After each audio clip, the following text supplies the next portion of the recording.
Satu persatu mulai terkuak para pelaku pengaturan skor hasil pertandingan Liga Sepak Bola kita. Mampukah Indonesia memanfaatkan momentum ini untuk memperbaiki kualitas sepak bola nasional dan mencetak prestasi?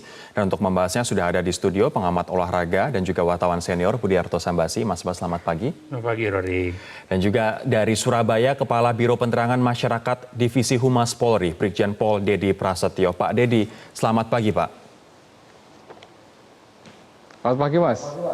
Pak Dedi, saya akan ke Anda terlebih dahulu. Sudah ada 4 tersangka Pak yang ditetapkan oleh Satgas Mafia, Anti Mafia Bola ini. Akankah polisi menetapkan tersangka lebih banyak lagi? Kemarin banyak sekali pemeriksaan begitu yang dilakukan oleh Polri. Akankah banyak tersangka lagi ke depannya Pak? Ya, tidak untuk kemungkinan Mas. Dari hasil pemeriksaan para saksi yang kemarin. Demikian juga nanti minggu depan ada beberapa saksi juga masih harus dimintain keterangan. Tentunya nanti akan berkembang terus Mas. Dari hasil pemeriksaan para saksi, kemudian hasil pemeriksaan tersangka 4 orang tersebut akan dikembangkan dan dianalisa oleh Satgas Anti Mafia Bola. Dan tentunya ke depan juga akan kita tuntaskan sampai dengan ke akar-akarnya untuk pemberantasan mafia bola tersebut. Dari pemeriksaan saksi kemarin, mohon maaf saya agak masuk ke bagian materi pemeriksaan nih Pak. Dari pemeriksaan kemarin, dari saksi, kemudian keempat tersangka ini, seberapa masif sebenarnya korupsi di tubuh PSSI? Dikarenakan ada dari Exco, kemudian ada komisi disiplin, ada juga mantan komisi wasit begitu. Seberapa masif dan seberapa lintas bagian sebenarnya dalam PSSI ini? Ya memang saat ini yang sedang dikembangkan sebagai pintu masuk dari Satgas Anti Mafia Bola ini adalah Liga 3 dulu Mbak. Liga 3 ini yang memiliki alat bukti yang cukup kuat untuk Satgas Anti Mafia Bola ini bisa masuk. Dari nanti Liga 3 ini akan berkembang lagi Mas. Kita kembangkan lagi, kita analisa, kita asesmen lagi dari berbagai alat bukti yang kita miliki. Kemudian dari hasil pemeriksaan tersebut naik mungkin ke Liga 2. Dari Liga 2 pun nanti setiap para pihak yang terkait menyangkut masalah pertandingan Liga 2 sekaligus mekanisme maupun regulasi yang diatur oleh PSSI itu nanti akan dipanggil lagi. Kalau misalnya alat bukti cukup untuk meningkatkan dari penyelidikan menjadi penyidikan, nanti akan kita kembangkan lagi di situ dan tidak untuk kemungkinan di situ juga ada tersangkanya. Apabila nanti dari Liga 2 nanti berkembang lagi, ya karena Satgas ini mengembangkan suatu case ini berdasarkan suatu fakta-fakta hukum yang ditemukan dari hasil pemeriksaan tersebut. Bisa naik nanti ke Liga 1. Bahkan pada pertandingan-pertandingan berikutnya pun akan kita coba ungkap semaksimal mungkin, begitu. Termasuk final Piala AFF 2010 ya Pak. Namun sebelum membahas itu Pak, jadi saya akan ke Mas Bas lebih dahulu. Ini Mas Bas mulai dari Exco, kemudian Komisi Disiplin, ada juga Komisi Wasit hingga asisten manajer klub di Banjarnegara yang ditetapkan sebagai tersangka. Anda melihat korupsi di tubuh PSSI ini seperti apa sebenarnya? Kelihatannya ini masif, terstruktur, dan skalanya luar biasa besar ya. Karena untuk pertama kali 3 anggota Exco kena. Kalau Komdis tuh dulu pernah juga kena lah ya. Tapi sekarang ini juga ada anggota Exco. Jadi menarik dan lebih mudah ditelisik ya, diselidiki, disidik untuk membongkar jaringan yang lebih luas. Karena biasanya suap seperti ini, korupsi seperti ini melibatkan begitu banyak pihak. Sampai ke bawah ya. Ini pemain belum disebut, nama pemain satu pun belum kan. Ada dugaan, ini baru dugaan, Maman Abdurrahman, tapi oleh Maman dibantah dengan keras pada waktu itu. Tahun 2010 ya, 2010. Itu juga saya kira ini sebuah upaya yang menarik yang dilakukan oleh Satgas Anti Mafia Bola dengan menyidik ke belakang sampai ke 2010.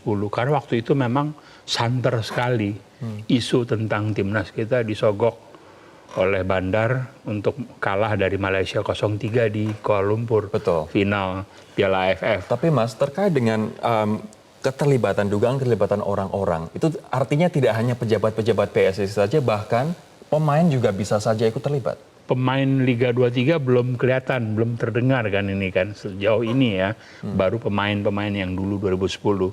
Jadi banyak yang menduga memang Liga 2, Liga 3 itu memang liga bukan kasta tertinggi istilahnya ya. Di situ banyak sekali pertaruhan bagi klub-klub untuk promosi Naik, ke ya, atas. naik Nah ini kasta. udah menjadi praktek dari dulu untuk promosi itu biasanya melibatkan korupsi uang.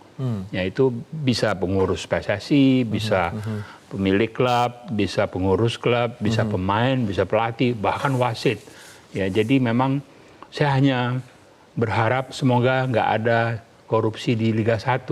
Kalau Liga 2, Liga 3 itu udahlah kayaknya akan terbukti sekarang. Ini ya. termasuk pengakuan dari manajer klub di Banjarnegara yang katanya akan ditawari menjadi manajer timnas U16 putri nasional dan Iya. juga timnya juga akan naik ke kasta yang lebih tinggi, diminta bayar 300 juta.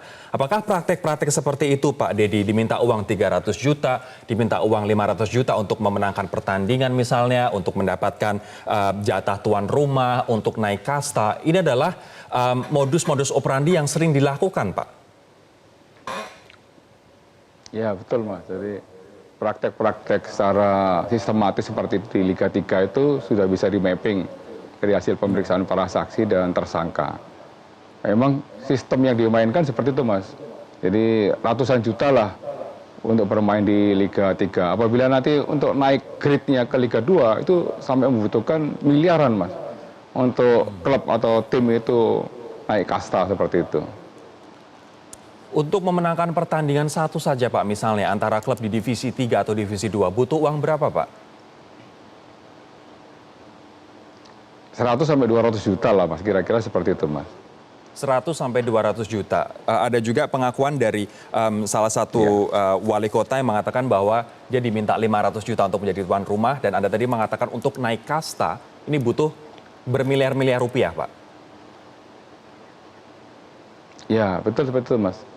Jadi dari hasil pemeriksaan saat ini dari Satgas Anti Mafia Bola menemukan fakta seperti itu Mas. Dan ini terus akan didalami oleh Satgas tersebut. Baik, Pak Dedi, bagaimana dengan investigasi terkait dengan dugaan pengaturan skor pada final Piala AFF 2010 Pak? Sejauh apa investigasinya? Dari hasil pemeriksaan tersebut memang Polri, Satgas ini dalam hal ini masih terus menggali Mas, dari fakta-fakta hukum yang ada. Dan terus itu nanti akan kita kembangkan, kita analisa. Apabila nanti ada indikasi diketemukan suatu fakta hukum yang mengarah pada perbuatan pengaturan skor di pertandingan tersebut, tidak menutup kemungkinan para pihak yang betul-betul terlibat di dalam pengaturan skor maupun terlibat dalam suatu pertandingan tersebut pasti akan disidik. Seperti itu Mas. Termasuk pemain, mungkin juga manajer atau mungkin juga pelatih, Pak Andi? Iya Mas. Baik, ini artinya semua tanpa pandang bulu ya. Saya ingin tanya ke Mas Bas, Mas kalau misalnya di AFF 2010 benar, misalnya terjadi dugaan mafia pengaturan skor begitu. Ini artinya kan di tahun-tahun sebelumnya juga tidak menutup kemungkinan bahwa praktek ini telah subur selama berdekade-dekade di PSSI begitu. Betul. Kenapa bisa tumbuh subur? Apa yang tidak dilakukan oleh PSSI, apa yang tidak dimiliki oleh PSSI? Saya kira kasus terbesar dalam sejarah sepak bola kita waktu timnas Asian Games 1962 di Jakarta, satu tim, seluruh pemain, hampir seluruhnya ya, disuap. Jadi memang dari dulu sudah menjadi bahaya laten. Harus dianggap bakal terjadi pada setiap kepengurusan PSSI.